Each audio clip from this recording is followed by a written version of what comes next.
بڑا کام کیا، دین خدا عام کیا، کر نہ سکا کوئی کبھی، تو نے وہی کام کیا۔ لا حول ولا قوة الا باللہ العلی العظیم۔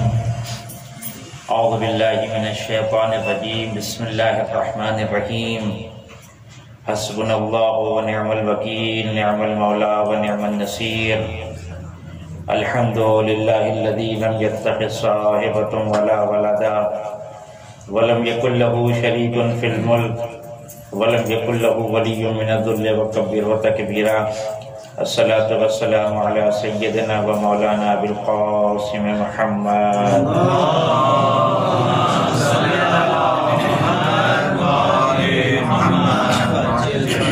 وعلیہ الطیبین الطاہرین المعصومین المظلومین ولعنۃ اللہ علی اعدائہم اجمعین۔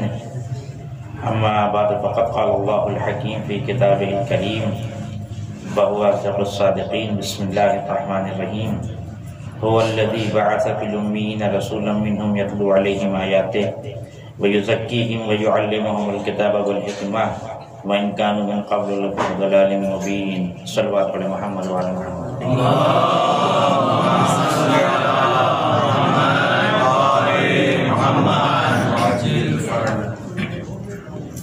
ماہ سفر کے آخری ایام ہیں اور یہ جو ہفتہ آ رہا ہے یہ مناسبتوں سے پر ہے کہ رسول اکرم صلی اللہ علیہ وآلہ وسلم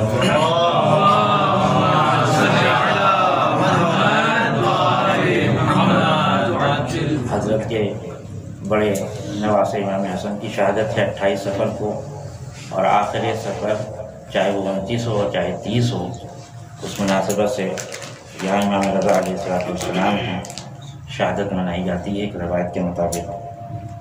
لہذا اسی مناسبت سے میں نے اس آیت کو چنا ہے کہ جس میں بہت مشہور ہے اور تقریباً سب طلباء ہیں یہاں پہ اور سب کو یاد بھی ہے، سورہ جمعہ، جس میں پروردگار عالم یہ ارشاد فرما رہا ہے کہ وہ خدا وہ ہے کہ جس نے امیین میں سے رسول کو چنا، من انفسہم، کہ جو تمہارے نفوس میں ہی سے تھا، یعنی انسانیت کے اعتبار سے تم جیسا تھا ہم نے تمہاری ہدایت کے لیے چنا۔ اس کا کام یہ ہے یتلو علیہم آیات، کہ وہ آیات کی تلاوت کرے، ویزکیہم، اور تزکیہ نفس کرے، ویعلمہم الکتاب والحکمہ، اور لوگوں کو کتاب و حکمت کی تعلیم دے، وإن كانوا من قبل لفی ضلال مبین، اگرچہ یہ لوگ جس کے لیے رسول کو مبعوث کیا جا رہا ہے وہ کھلی ہوئی گمراہی میں تھے۔ خود اگر گمراہی ہو تو یہ کافی ہے کسی کو برباد کرنے کے لیے، اور اس گمراہی کے ساتھ مبین آ جائے تو اس سے سمجھ میں آتا ہے کہ جس ماحول میں اور جس حالات میں رسول اکرم کو اللہ نے مبعوث کیا تھا وہ حالات کیسے تھے وہ آپ بہتر جانتے ہیں۔ مزید اگر ان حالات کی طرف متوجہ ہونا ہے ہمیں تو امیر المومنین علیہ السلام نے نہج البلاغہ میں خطبہ نمبر 89 میں بعثت سے پہلے کے حالات بیان کیے ہیں کہ کیا حالات تھے، رسول اکرم جب اس سرزمین پہ آئے ہیں تو کس طرح سے کام کیا۔ 23 سال کی مختصر سی رسول کی زندگی ہے، یاد کرنا ہے مجھے۔ بہت سے مطالب ہیں رسول کی زندگی کے سلسلے میں، وہ جو تاریخ میں لکھی ہیں اور جس کی تحلیل بھی کی گئی ہے اور تجزیہ بھی کیا گیا، اور بعض مطالب ایسے ہیں کہ جن کو اسی طرح سے بس سینہ بہ سینہ بیان کیا گیا، اگر ان کی تجزیہ اور تحلیل میں جائیں گے تو وہاں اس کا کوئی مطلب نہیں ملے گا۔ خیر مجھے اس مرحلے کی طرف نہیں جانا ہے، کسی آیت کے ذہن میں کچھ باتیں عرض کرنا ہے۔ تو اگر دیکھیں یہ جو انسانیت کا کاروان ہے جس کا آغاز جناب آدم سے ہوا اور یہ انجام پھر قیامت کے اس مرحلے پہ جا کے ہوگا، اس انسانیت کے مرحلے کو تقسیم کیا جاتا ہے، تقسیم ہے یہ، اور اس کو تقسیم جو کیا جاتا ہے وہ زمان کے اعتبار سے تقسیم کیا جاتا ہے، اور زمان کے اعتبار سے جو تقسیم کیا جاتا ہے اس کی نسبت دی جاتی ہے زمان کی طرف۔ لہذا اب میں پرانے زمانے کی بات نہیں کر رہا ہوں، رسول اکرم کی زندگی کو مجھے ذکر کرنا ہے، لہذا رسول کی زندگی ہی سے اس زمان کو تقسیم کرنے کی کوشش کرتا ہوں کہ رسول کی زندگی سے جو ایک تقسیم زمان شروع ہوا وہ کہا جاتا ہے بعثت سے پہلے کا زمانہ اور بعثت سے بعد کا زمانہ۔ یہ ایک تقسیم ہے انسانیت کی کہ بعثت سے پہلے کا انسان کیسا تھا اور بعثت کے بعد کا انسان کیسا تھا۔ رسول اکرم آئے اور تبلیغات کی، اس کے بعد پھر ایک دوسرا زمانہ آیا، ہجرت سے پہلے کا زمانہ، ہجرت سے بعد کا زمانہ۔ البتہ جو کچھ میں بیان کر رہا ہوں یہ حصر نہیں ہے، آپ اس کو اور بھی ریز کر سکتے ہیں اور چھوٹے چھوٹے زمانے پیدا کر سکتے ہیں۔ مثلا کربلا سے پہلے کا زمانہ، کربلا سے بعد کا زمانہ، انقلاب اسلامی کے آنے سے پہلے کا زمانہ، انقلاب اسلامی کے آنے کے بعد کا زمانہ۔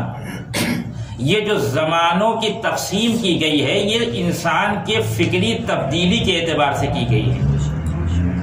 بعثت سے پہلے کے انسان کو دیکھیں، بعثت سے بعد کے انسان کو دیکھیں، کربلا سے پہلے کے انسان کو دیکھیں، کربلا سے بعد کے انسان کو دیکھیں، انقلاب اسلامی کے آنے سے پہلے کے انسان کو دیکھیں، بعد کے انسان کو دیکھیں۔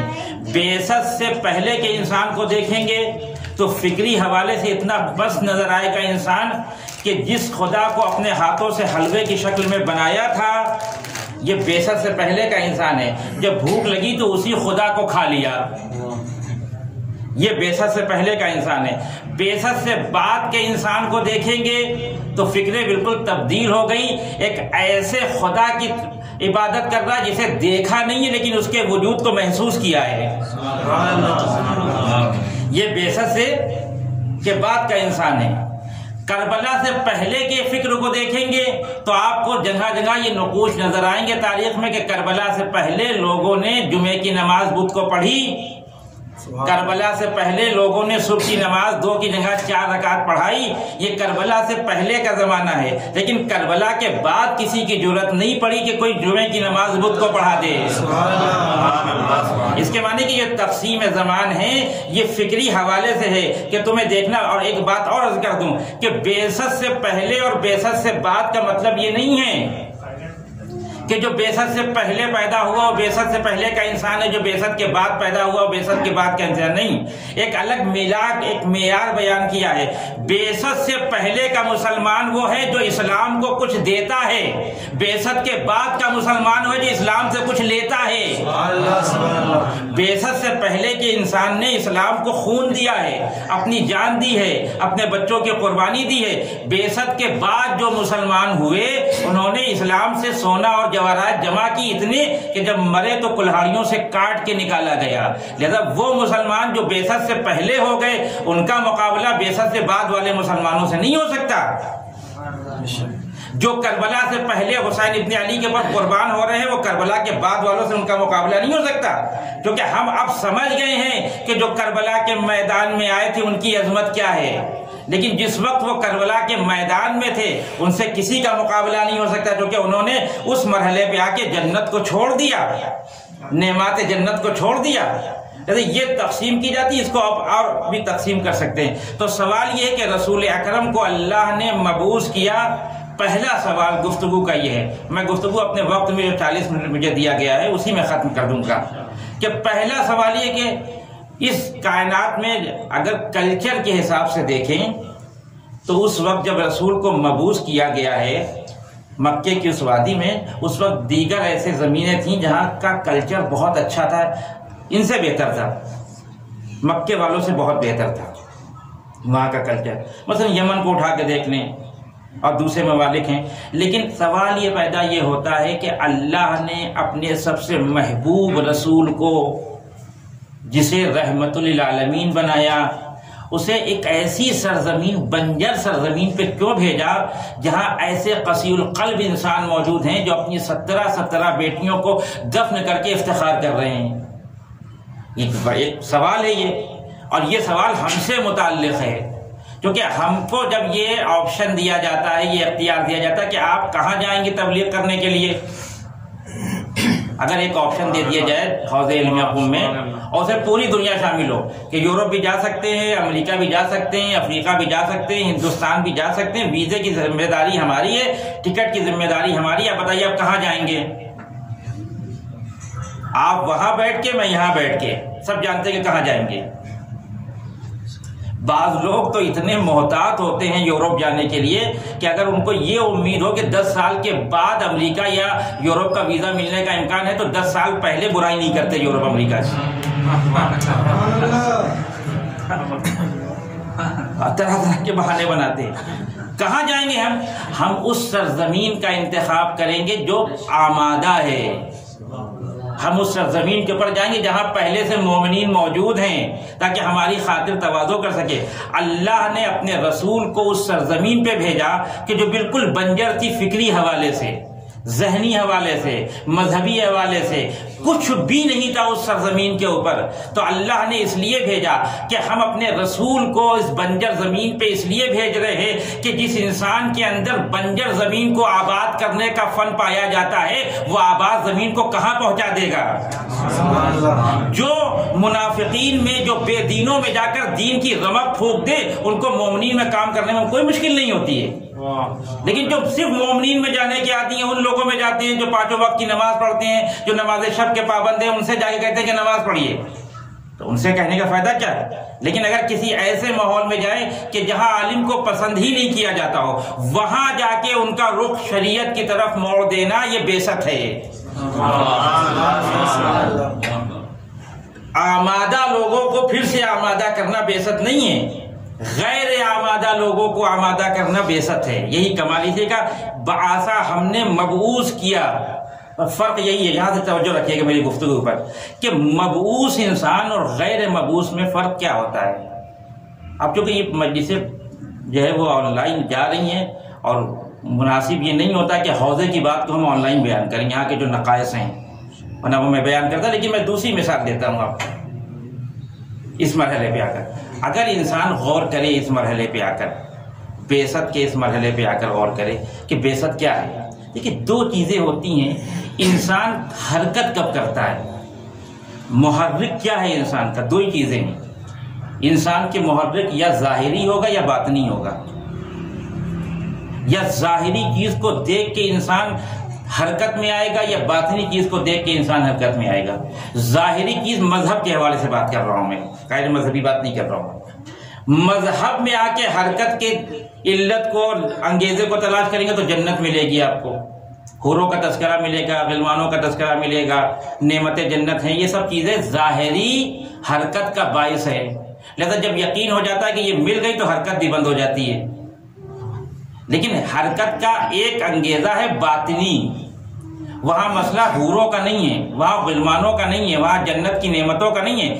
جو انسان باطنی طور پہ محرک اس کے اندر ایجاد ہوتا ہے, حرکت اس کے اندر ایجاد ہوتی ہے, یہی انسان مبعوث کہلاتا ہے. اسی کے لیے یہ بیست استعمال کی. لیکن بیست اسے نہیں کہتے, مبعوث انسان اسے نہیں کہتے جسے آگے کچھ دکھا کے بلایا جائے, پیچھے سے اسے ڈرا کے بھیجا جائے. یہ جانوروں کی صفت ہے, انسانوں کی صفت نہیں ہے. یہ دیکھا ہوگا جب قربانی کا زمانہ آتا ہے تو ہمارے کے جانور خریدے جاتے ہیں, وہ بیچارے نامانوس ہوتے ہیں ہمارے ماحول سے بالکل, اور بچے ان کو لے کے بھاگتے ہیں کہ ہم اپنے گھر کا بکرا آیا اس کو گھمائیں گے. وہ آگے نہیں بڑھتا کیونکہ مانوس نہیں ہے وہ. تو کیا کرتے ہیں پھر اس کو دکھاتے ہیں کھانے کی چیزیں, کیا یہ, تو وہ کھانے کی چیزیں دیکھ کے آگے بڑھ جاتا ہے. اگر اس کا پیٹ بھرا اور نہ آگے بڑھے تو پیچھے سے اس کو مارتے ہیں. یہی سب کچھ ہمارے ساتھ بھی ہے. کہ نماز نہیں پڑھو گے, کب پڑھو گے ہم کو پتا ہے, جب تمہیں حوروں کا تذکرہ ہوگا, جب جنت کی نعمتوں کا تذکرہ ہوگا. اچھا اب بھی نہیں پڑھو گے تو جہنم کا تذکرہ ہوگا. یہ مبعوث انسان نہیں ہے. مبعوث انسان میں فرق ہے کہ کام 2 جذبوں سے کیے جاتے ہیں. بہت توجہ رکھیے گا. ایک مرتبہ کسی چیز کو جاذبے کی بنا پہ کیا جاتا ہے, ایک وقت کسی چیز کو جذبے کی بنا پہ کیا جاتا ہے. جو چیز جاذبے کی بنا پہ انجام دی جاتی ہے وہ جاذبے کے ساتھ ختم ہو جاتی ہے. کہ آپ فلاں جگہ تبلیغ کرنے جائیں گے $200 ملے گا, چلے گئے تبلیغ کرنے اور نہ ملا تو یہ جاذبہ ہے. مبعوث انسان جاذبے کی بنا پہ تبلیغ نہیں کرتا، جذبے کی بنا پہ تبلیغ کرتا ہے. ہمارے سارے کام جاذبے کی بنا پہ ہوتے ہیں، جذبے کی بنا پہ نہیں ہوتے. جو انسان اسی دنیا میں بعثت کے بعد جذبے سے کام کرتا ہے وہ اپنے علاقے میں 2 کروڑ شیعہ پیدا کر دیتا ہے. آغا زگزگی کو دیکھیں آپ، آغا زگزگی کی حرکت میں کہیں آپ کو جاذبہ نظر نہیں آئے گا، ہر مرحلے پہ جذبہ نظر آئے گا. اور جب جذبے سے انسان کام کرتا ہے تو وہ مبعوث انسان ہوتا ہے. پھر جب مبعوث انسان ہوگا تو بنجر زمین کو بھی آزاد کر دے گا. ایک صلوات پڑھے محمد و آل محمد پہ.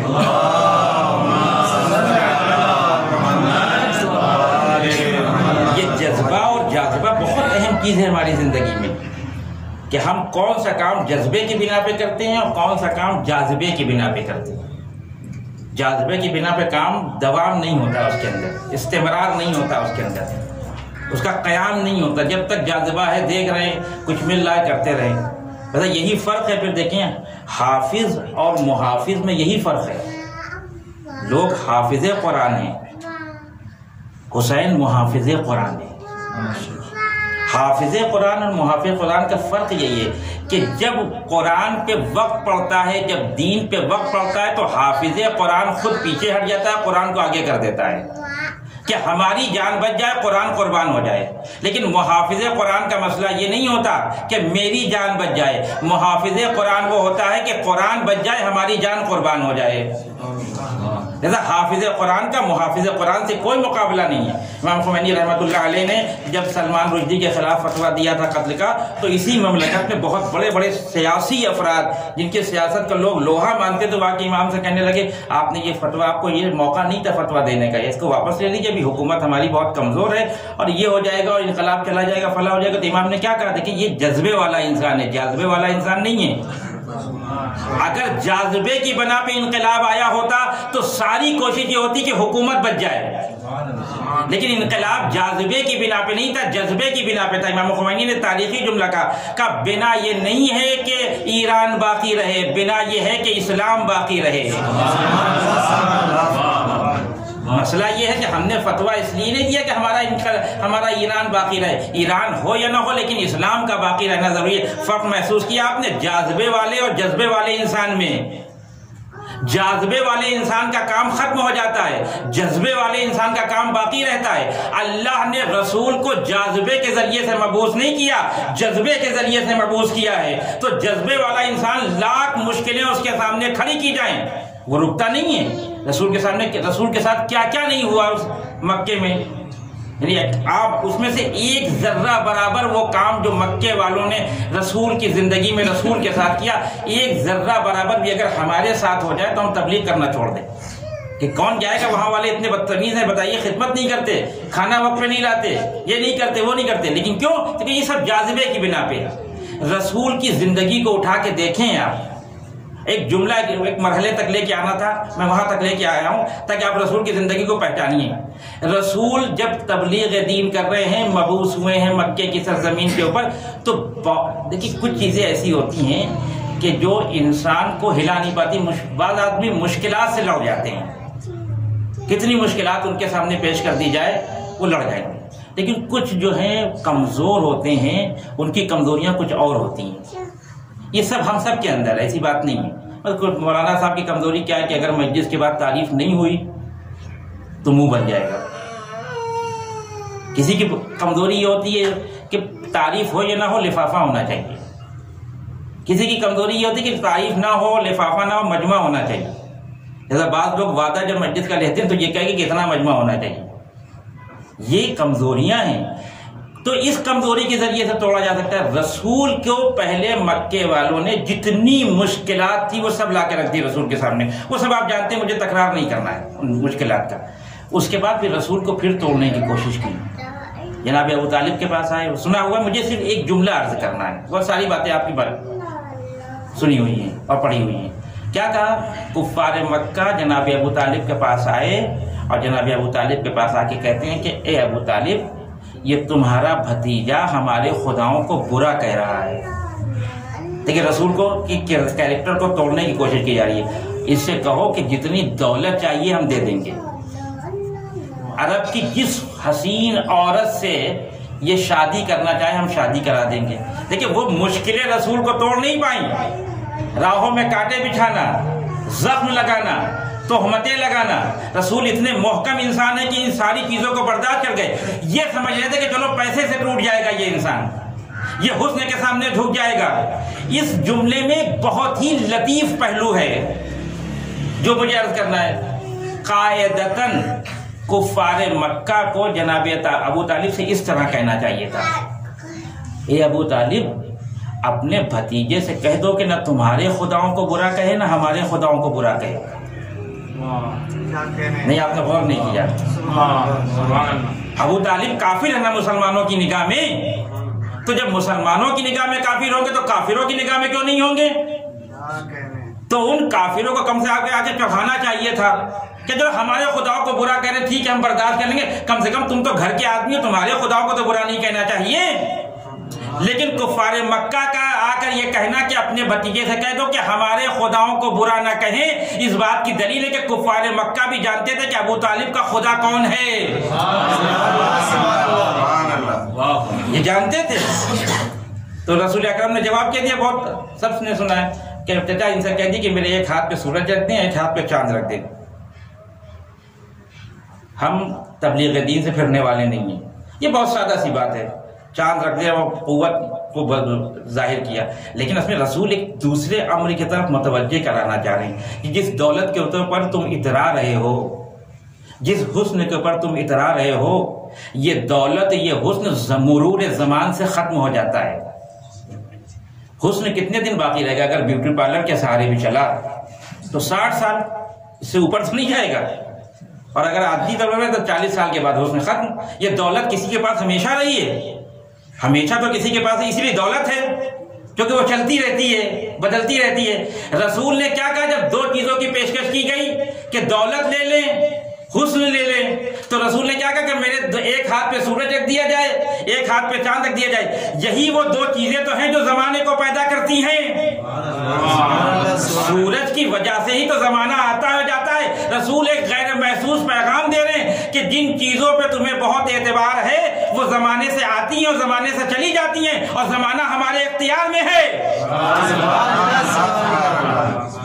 یہ ایک مرحلہ.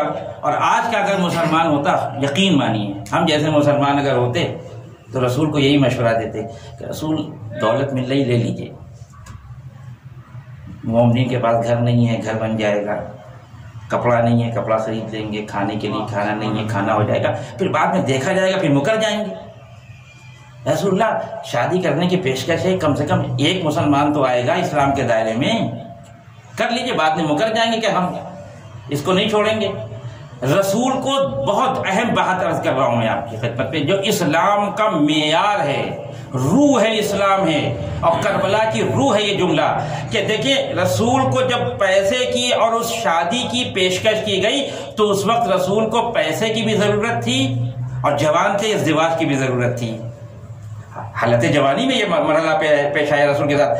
دولت کی بھی ضرورت تھی کیونکہ غریب تھے رسول، اور جو چاہنے والے تھے وہ بھی غریب تھے، اور جوان تھے تو شادی کی بھی ضرورت تھی. لیکن رسول نے نہ ان کی دولت کو قبول کیا، نہ ان کے رشتہ ازدواج کو قبول کیا، اور ایک پیغام دیا کہ میں کسی بھی غیر مقدس ہدف کو اسلام میں استعمال نہیں کر سکتا.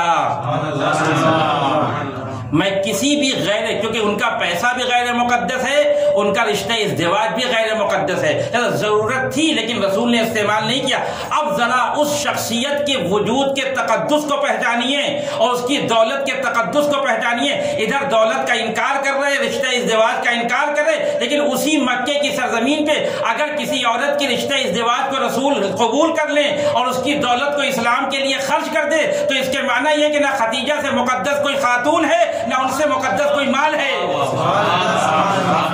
اور یہ خدیجہ کے مقدس مال کا نتیجہ ہے کہ جو آج مسلمان زندہ ہیں، یہ جو بڑے بڑے کنووں کے اوپر قبضہ کر کے سوچ رہے ہیں ہم دولت مند ہیں، یہ ان کی دولت کا کمال نہیں، یہ خدیجہ کے مقدس مال کا کمال ہے جو مسلمان آج سرفروغ ہے. ایک صلوات پڑھے محمد والے محمد پہ.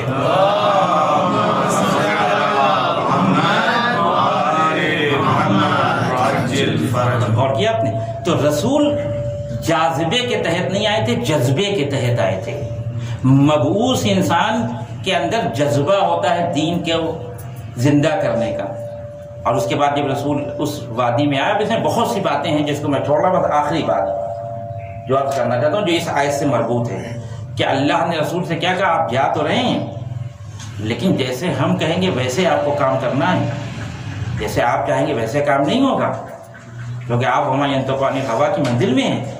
تو کیا کہا رسول سے، کیا کہا، یتلو علیہم آیاتہ ویزکیہم ویعلمہم الکتاب والحکمہ. یہ 3 کام آپ کو کرنا ہے اس بنجر زمین کو آباد کرنے کے لیے، ان افکار کو زندہ کرنے کے لیے. وہ باتیں بہت عجیب ہیں جو سننے میں آتی ہیں عرب کے سلسلے میں، جس کی طرف امام علی نے اشارہ بھی کیا، فی شر دین ہی و شر دار ہی، کہ تمہارا دین بھی برا تھا اور تمہارا گھر بھی برا تھا. تو رسول سے کہا کہ دیکھیے آپ کو 3 کام کرنے ہیں، بس یہی آخری مرحلہ ہے. یہ سوچنے کی بات ہے کہ ایک انسان 23 سال کی زندگی میں کیا کر کے چلا گیا کہ پورے سرزمین مکہ کی قسمت بدل گئی. وہ کیا کیسے؟ یہی 3 کام تھے: آیات کی تلاوت، تزکیہ نفس اور کتاب و حکمت کی تعلیم. یہ کیا ہے اصل میں؟ یہ چیزیں ہیں کیا؟ یہ ہماری زندگی میں پیش آتی ہیں، اس کی طرف ہم متوجہ نہیں ہوتے. مثال کے طور پر آپ ایک پرانی عمارت خریدیے. کچھ لوگ ہوتے ہیں کہ وہ کہتے ہیں کہ نہیں ہم اس پرانی عمارت میں ہی رہ لیں گے، کوئی مسئلہ نہیں ہے، ہم زندگی گزار لیں گے. کچھ لوگ ہوتے ہیں نہیں، کہتے ہیں نہیں اس پرانی عمارت کو تھوڑا سا ہم مینٹین کریں گے، بنائیں گے اس میں. اور کچھ ہوتے کہتے ہیں نہیں ہم اس پرانی عمارت کو قبول کرتے ہی نہیں ہیں، ہم کو نئی عمارت چاہیے. توجہ رکھیے گا. اب جب مرحلہ نئی عمارت کے بنانے کا آتا ہے تو 3 مرحلے ہیں. پہلا مرحلہ، بس میں تدبیر دے کے بات ختم کر دوں گا. پہلے مرحلے میں عمارت کو گرانا پڑتا ہے. جب تک آپ عمارت کو گرائیں گے نہیں، نئی عمارت بنے گی نہیں. کہیں آپ نے دیکھا کہ بغیر عمارت کے گرائے ہو کہ عمارت بن گئی ہو؟ نہیں. تو پہلا مرحلہ یہ ہے کہ عمارت کو گرائیے. عمارت کو گرانے سے بھی کچھ حاصل ہونے والا نہیں ہے. دوسرا مرحلہ یہ گرے ہوئے ملبے کو صاف کریے، اس زمین کو پاک کریے، کیونکہ وہ جو پرانی عمارت کا ملبہ ہے وہ نئی عمارت کو متاثر کر سکتا ہے. جب نئی پرانی عمارت گر جائے گی، وہ ملبہ صاف ہو جائے گا، تب اس زمین کے اوپر نئی عمارت جو بنائیں گے تو اس کو دوام حاصل ہوگا. ہماری مشکل یہ ہے کہ جب ہم معاشرے میں جاتے ہیں تبلیغ دین کرنے کے لیے، ہماری سے مراد آپ نہیں، عموماً جو لوگ ذاکری کرنے کا شوق رکھتے ہیں، جن کو ذاکری کرنے کا شوق ہوتا ہے، وہ مراد ہے میری، کہ ان کا مسئلہ یہ ہے کہ وہ جا کر منبر سے تبرہ پڑھ کے عمارت گرا تو دیتے ہیں. جو ایک مرحلہ ہے، انکار نہیں کر رہا ہوں میں تبرہ کا، تبرہ پڑھ کے وہ جو فرسودہ افکار ہیں ان کی عمارت کو گرا تو دیتے ہیں، لیکن تولا کے ذریعے نئی عمارت بناتے نہیں ہیں. ملبے کو وہیں چھوڑ کے جائیے کہ کوئی عمارت آپ گرائیں گے اور ملبہ اگر پڑا رہا تو وہ ملبہ دوسروں کو نقصان پہنچائے گا. لہذا طریقہ یہ ہے کہ عمارت کو گرانے کے بعد ملبے کو صاف کریں، اس کے بعد اس کے اوپر نئی عمارت بنائیں. ہماری مشکل یہ کہ ہم تبرہ پڑھ کے پرانی عمارتوں کو گرا دیتے ہیں لیکن تولے کے ذریعے نئی عمارت بناتے نہیں ہیں. رسول کا کمال یہ ہے کہ رسول نے فقط پرانی عمارتوں کو گرایا نہیں، اللہ نے کہا 3 کام کرنے ہیں آپ کو. یتلو علیہم آیاتہ، اے میرے رسول آپ جس زمین کے اوپر مبعوث کیے جا رہے ہیں وہاں بڑی افکار کی بڑی پرانی عمارتیں ہیں، بڑے پرانے افکار ہیں، عمارت بہت پرانی ہے. آپ کی پہلی ذمہ داری یہ ہے کہ اس پرانی عمارت کو گرانے کا طریقہ یہ یتلو علیہم آیاتہ، جب میری کتاب کی تلاوت کریں گے تو یہ پرانی عمارت گر جائے گی. لیکن اے میرے رسول فقط پرانی عمارت گرنے سے کام بننے والا نہیں ہے، آپ کو اس عمارت کا ملبہ بھی صاف کرنا ہوگا. وَيُزَكِّيهِمْ، اور ان کا تزکیہ نفس کریے. تزکیہ نفس کسے کہتے ہیں؟ تزکیہ کسے کہتے ہیں؟ تزکیہ کہتے ہیں آپ اپنے گھروں میں جو گملے میں پیڑ لگاتے ہیں، پھول لگاتے ہیں، وہ جب پیڑ بڑے ہوتے ہیں تو اس کی کچھ شاخیں ادھر ادھر نکل جاتی ہیں، بے ترتیب ہو جاتی ہیں وہ شاخیں.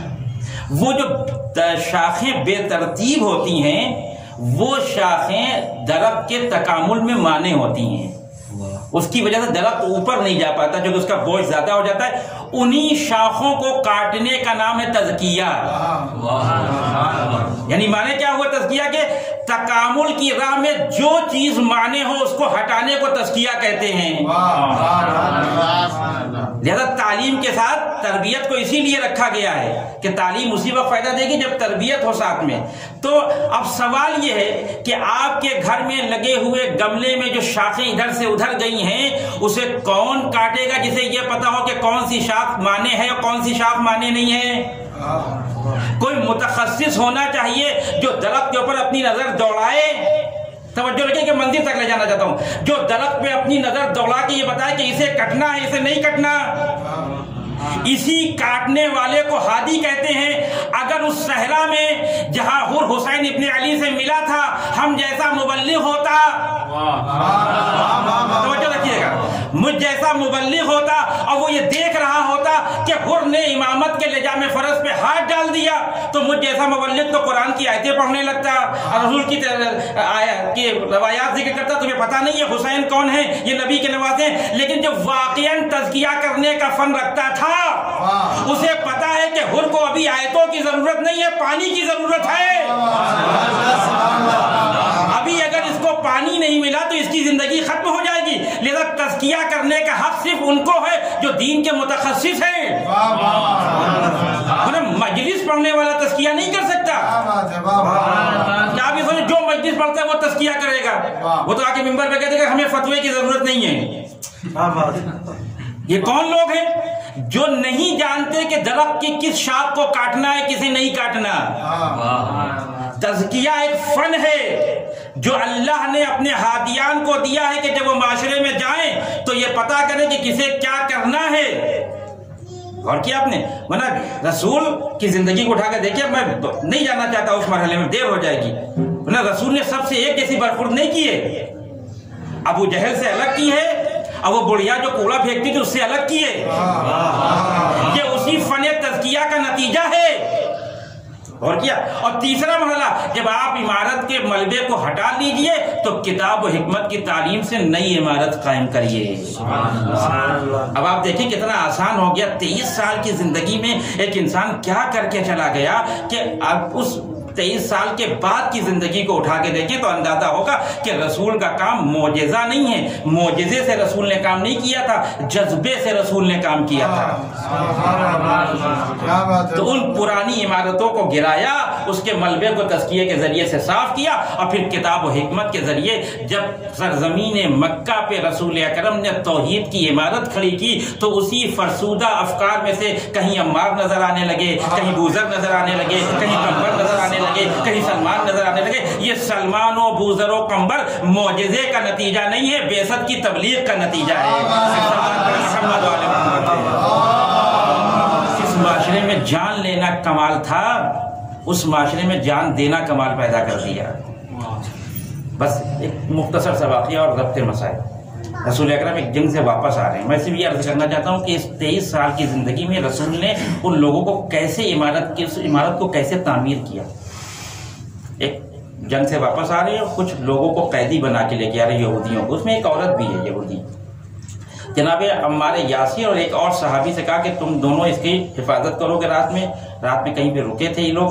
تو جناب عمار یاسر اور وہ صحابی, اس کا نام مجھے یاد نہیں ہے, وہ دونوں اس عورت کی حفاظت کرتے, اس کو ایک جگہ پہ باندھ دیا تھا. پھر جب رات گزرنے لگی تو عمار یاسر نے اس صحابی سے کہا کہ یہ عورت ہے کہاں بھاگی گئی ہے, اب بلا وجہ ہم لوگ اپنا وقت ضائع کر رہے ہیں, چلو کچھ دیر تم عبادت کر لو, کچھ دیر ہم عبادت کرتے ہیں. جب تم عبادت سے فارغ ہو جاؤ گے تم آ کے اس کی حفاظت کرنا, پھر ہم عبادت کرنے کے لیے جائیں گے, پھر ہم چلے جائیں گے تم حفاظت کرنا. یہ آپ سمجھ رہے ہیں اس سرزمین مکہ پہ جہاں بتوں کی عبادت ہو رہی تھی وہاں یہ خدا کی عبادت کا جذبہ کیسے پیدا ہوا. ٹھیک ہے. اب جناب عمار یاسر عبادت میں مصروف ہیں, وہ صحابی سو رہا ہے, یہ نماز پڑھ رہے ہیں اور اس نماز میں بھی سورہ کہف کی تلاوت کر رہے ہیں. وہ جو عورت قیدی بنا کے لائی گئی تھی اس کا شوہر اس کا تعاقب کر رہا تھا. وہ وہاں تک آ گیا اور اس نے دیکھا کہ شاید جو ہے وہ جناب عمار یاسر کھڑے ہو کے نماز پڑھ رہے. تو جو کہ سورہ بڑا لمبا تھا تو رکوع میں جانے میں دیر ہو رہی تھی. یہ بہت دور سے دیکھ رہا تھا, توجہ رکھیے, بہت دور سے دیکھ رہا تھا. اس کو لگا کہ شاید یہ درخت ہے, انسان نہیں ہے, کیونکہ انسان ہوتا تو حرکت کرتا. تو پھر اس نے سوچا کیسے پتا کریں کہ یہ درخت ہے کہ انسان ہے, کہ اس کو تیر مار کے دیکھتے ہیں, اگر تیر لگ جائے تو ظاہر انسان ہوگا تو حرکت کرے گا اور شجر ہوگا تو حرکت نہیں کرے گا. اس نے جناب عمار یاسر کو تیر مارا. عمار یاسر کے وجود میں کوئی حرکت نہیں ہوئی. آپ سمجھ رہے ہیں نا مکے کی سرزمین کو جہاں ایک ایک زخم پہ 40 سال تک جنگیں ہو رہی ہوں، وہاں رسول نے انسان کو کس معراج پہ پہنچا دیا کہ حالت نماز میں ہے اللہ کے رسول کا صحابی، اسے تیر لگا اور وہ اپنی جگہ پہ متحرک نہیں ہوا، کئی تیر مسلسل مارے، اور جب اس کو یقین ہو گیا کہ اب یہ انسان نہیں ہو سکتا، ہاں بالکل یہ عرب کا فرسودہ انسان نہیں ہوگا، یہ بعثت کا بنایا ہوا انسان ہے. اب جو قریب آیا تب جناب عمار یاسر متوجہ ہوئے اور پھر شور مچایا، تو وہاں پر کسی نے عمار یاسر سے کہا کہ تمہیں اتنے تیر لگ گئے تھے اور تم بولے نہیں. تو کہا کہ اگر رسول کے اس قول کا مجھے لحاظ نہ ہوتا کہ اس عورت کی حفاظت کرنا ہے تو 1000 تیر بھی لگ جاتے میں نماز نہ چھوڑتا. بس میں نے بات کو ختم کر دیا تھی. تو دیکھ رہے ہیں آپ بعثت کے ذریعے سے رسول اکرم افکار کو کہاں لے کے جا رہے ہیں. لیکن میں ہاتھوں کو جوڑ کے رسالت کی خدمت میں بس اتنا عرض کروں گا، رسول آپ کی بعثت کا کوئی مقابلہ نہیں ہے. آپ نے جس طرح سے انسانیت کی تربیت کی کوئی نہیں کر سکتا. لیکن رسول اکرم اتنا ضرور ہے، اس واقعے کو اگر دیکھیں جہاں ہمارے یاسر کو تیر لگ رہا ہے، دیکھیے اگر آپ کہیں پہ کھڑے ہوں اور لا علمی طور پر آپ کو آ کر تیر لگ جائے تو اسے برداشت کرنا آسان ہے. کوئی پیچھے سے حملہ کر دے، آپ نہیں دیکھ رہے کوئی آپ کو زخم لگا دے، اس زخم کو برداشت کرنا زیادہ آسان ہے بنسبت اس زخم کو کہ سامنے سے تیر آ رہے ہوں، تیر کا رخ کہیں اور ہو لیکن اپنے سینوں کو اس طرف موڑ دے. پہچانیے کربلا کو پہچانیے. ایک رسول کا صحابی ہے جو رات میں نماز پڑھ رہا ہے، اس کے اوپر مسلسل تیر آ کے لگ رہے ہیں لیکن پھر بھی وہ مستقل ہے، وہ نماز کو نہیں چھوڑ رہا ہے. لیکن جس وقت تیر آ رہے تھے جناب عمار یاسر کی طرف، عمار یاسر اس تیر کو آتے ہوئے نہیں دیکھ رہے تھے. لیکن ہمارے ہزاروں سلام ہوں سرکار سید الشہداء کے اصحاب کے اوپر کہ وہاں مسئلہ یہ نہیں کہ تیر کہیں اور سے آ رہے ہیں اور ہم دیکھ نہ پا رہے ہیں، وہاں سے کہے زہر آگے بڑھو، سعید آگے بڑھو، دیکھو ایسا نہ ہو کہ میرے مولا تک کوئی تیر پہنچ جائے. اللہ اکبر. یہ ہے مرحلہ، یہ ہے بعثت. یہ کربلا سے پہلے کا انسان کو، کربلا کے بعد کے انسان کو دیکھیں. اللہ اکبر. حسین ابن علی نے کیا شاہکار اصحاب دنیا کے سامنے پیش کیے. لہذا فرمایا کہ میں نہیں جانتا کہ مجھ سے میرے اصحاب سے بہتر کسی کے اصحاب ہوں گے. اب یہ آخری مرحلہ ہے، بس اس کے بعد کوئی تعریف کا کوئی مرحلہ بچتا نہیں ہے. اس لیے کہ اگر ہم یہ بات کہیں کہ ہم نہیں جانتے تو ہمارا نہ جاننا عدم کے اوپر دلیل نہیں ہے. دنیا میں کوئی بھی لا علمی کا اظہار کرے اس کے بعد بھی اس چیز کے وجود کا امکان پایا جاتا ہے. لیکن وقت کا امام جس کے پاس علم غیب ہو، اگر وہ یہ کہے کہ میں نہیں جانتا تو اس کا نہ جاننا اس بات کی دلیل ہے کہ وہ چیز ہے ہی نہیں دنیا میں. یعنی اصحاب حسین کا کوئی مقابلہ نہیں ہے. بس یہ ایام عزا کے ایام میں ہمارے آپ کے لیے، خود اہل بیت کے لیے بھی اور ہمارے رب کے لیے بھی، کہ جب رسول اکرم دنیا سے جا رہے ہیں، جب امام حسن دنیا سے جا رہے ہیں، جب امام رضا علیہ السلام دنیا سے جا رہے ہیں. اللہ اکبر. بس 2 منٹ کے مسائل میں یہ میں دے سکتا ہوں کہ رسول دنیا سے جا رہے ہیں اور رسول کا سر بیٹی کی آغوش میں. آخری وقت ہے رسول کا. اب اس میں بھی بررسی چاہیے اس کی کہ وہ انسان جو غدیر کے میدان میں ابھی 3 مہینہ پہلے، 2 مہینہ پہلے غدیر کے میدان میں علی جیسے انسان کو اپنے دونوں ہاتھوں پہ اٹھا رہا ہو، اس کے ساتھ 2 مہینے کے اندر کیا ہو گیا کہ وہ اپنے پیروں پہ چل نہیں پا رہا. کیا کیا امت نے رسول کے ساتھ؟ تو جناب زہرا کی آغوش میں رسول اکرم کا سر ہے اور بیٹی باپ کا دیدار کر رہی ہے. کسی نے باہر تک الباب کیا کہ ہم اندر آنا چاہتے ہیں، جناب فاطمہ زہرا نے منع کر دیا. چند مرتبہ جب ادھر سے اصرار بڑھا تو شہزادی رونے لگی. اللہ اکبر. ایک بیٹی ہے، بیٹی کو باپ کی محبت ہوتی ہے، وہ کوئی بھی ہو، بیٹی بیٹی ہوتی ہے، چاہے وہ معصوم ہو چاہے غیر معصوم ہو. جب جناب فاطمہ زہرا کی آنکھوں سے آنسو گرنے لگے، وہ آنسو رسول کے رخسار پہ جا کے گرے تو رسول کی آنکھیں ٹوٹ گئی. کہا بیٹی تم رو کیوں رہی ہو؟ کہا بابا نہ جانے کون ہے دروازے پہ کہ جو بار بار آنے کی کوشش کر، میں منع کر دوں لیکن وہ مان نہیں رہا. اللہ اکبر. کہا فاطمہ یہ تمہارے در کا شرف ہے. جانتی وہ کون ہے؟ وہ ملک الموت ہے جو میری روح قبض کرنے کے لیے آنا چاہتا، لیکن جب تک بیٹی تم اجازت نہیں دو گی ملک الموت کی بھی حیثیت نہیں ہے کہ گھر کے اندر داخل ہو جائے. یا رسول اللہ ابھی آپ موجود ہیں, ابھی فاطمہ کا احترام موجود ہے, اے بی بی ابھی ملک الموت آپ کے گھر میں داخل ہونا چاہتے ہیں, لیکن جب تک آپ اجازت نہیں دیں گی ملک الموت گھر میں داخل نہیں ہو سکتا. اے بی بی آپ کا بابا ادھر دنیا سے گیا, دیکھیے مدینے میں کیا ہوتا ہے. ارے جس دروازے پہ ملک الموت اجازت دے کے داخل ہو رہے ہو اسی دروازے پہ 300 ظالم آ کے کھڑے ہو کے کہہ رہے ہو کہ اے فاطمہ اگر دروازہ نہیں کھولا تو ہم دروازہ توڑ دیں گے. یہ ابتدا ہے کربلا کی. اللہ اکبر. یہ دروازہ جب جس دروازے پہ آ کے فاطمہ زہرا کھڑی ہوئی, ارے جس کا بابا ابھی 3 دن پہلے گیا ہو اس بیٹی کے اوپر کتنا غم ہو. وہ باپ جو رحمت للعالمین ہے اس بیٹی کا باپ چلا گیا. فاطمہ ابھی غم کے عالم میں ہے, لیکن پھر بھی وقت کے امام کو بچانے کے لیے دروازے پہ آ گئی اور یہ کہا کہ میں دروازہ نہیں کھولنے دوں گی. لیکن اسی دروازے کے اوپر ظالموں نے آگ و لکڑی جمع کر دی. میں کہوں گا اے بی بی آج آپ کے دروازے پہ آگ و لکڑی جمع ہوئی, لیکن علی جیسا امام تو موجود ہے. لیکن ذرا کربلا کے میدان میں آئیے, ادھر حسین کا سر نوکے نیزہ پہ بلند ہوا. ارے وہ ایک بہن ہے جو بھتیجے کے پاس آ کے کہتی ہے میرے لال دیکھو یہ قیامت کا منظر کیسا ہے. ایک دفعہ سید سجاد نے آنکھیں کھولی, آواز دی پھوپھی اماں ذرا خیمے کا پردہ تو ہٹائیے. اب جو خیمے کا پردہ ہٹا, سامنے باپ کا سر نوکے زنا پہ, السلام علیکم یا ابا عبداللہ. ارے ایک دفعہ مدینے کی تاریخ پھر دہرائی گئی. ارے ظالموں کا ہجوم. ایک دفعہ خیمے جلانا شروع کیے, بیویوں کے سر سے چادر چھیننا شروع کی گئی. ایک خیمہ جلتا تھا, بیویاں دوسرے خیمے میں جاتی تھی. دوسرا خیمہ جلتا تھا, بیویاں تیسرے خیمے میں جاتی تھی. اور جب ایک طرف سے سارے خیموں میں آگ لگائی دی گئی تو زینب بے چین, ہائے میں خیمے کے باہر کیسے جاؤں.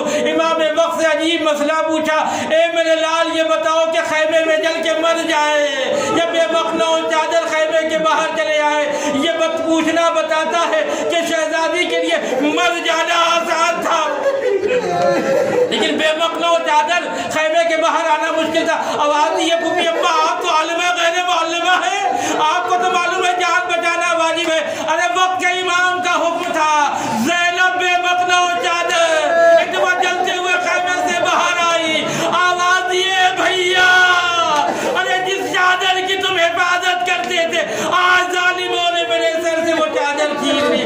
اے بھیا بہن کے پردے کی حفاظت کرو.